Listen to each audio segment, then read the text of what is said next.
this is a really big part, is understanding burnout. This is part of retention through and through. I don't care what level this person's at. Again, all that stuff we did up to this point of retention is all investment. Retention's making sure we don't burn out that investment too quick. Okay. Or at all. Not even too quick. We don't want to burn people out. Okay. You're never going to get great quality if you burn that quality up. Okay. Retention is a long-term game. Okay. It's a long-term game that we want to make sure that we're focusing on our team every step of the way. And you don't get to finished right at the beginning. This takes time. So just know that part of this is understanding burnout. Okay. And having a good burnout adjustment plan, if you will.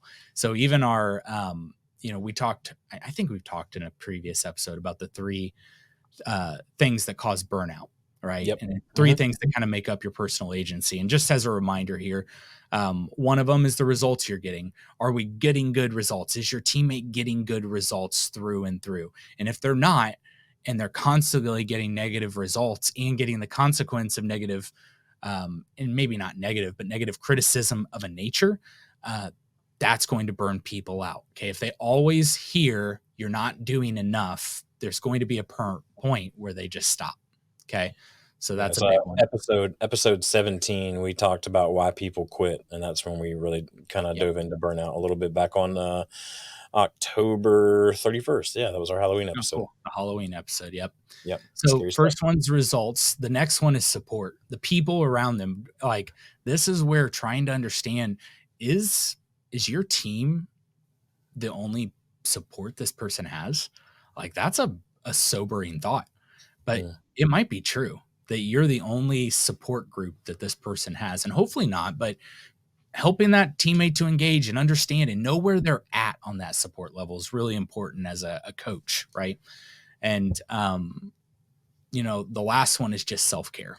So results, support, and self-care. What is the self-care they're getting? Are you helping to give self-care? Is there an aspect where you're just working them 7 days a week nonstop? There's a point where that stops. There's a point where that starts making costly mistakes that would have been better that they weren't working. Okay. I'm telling you, understanding that they'll get to a point where when any one of those gets off balance, they're going to come to that point. So anyway, that's a part of a strategy you got to look at, is what's the burnout strategy? What's the ways you fight against burnout, right?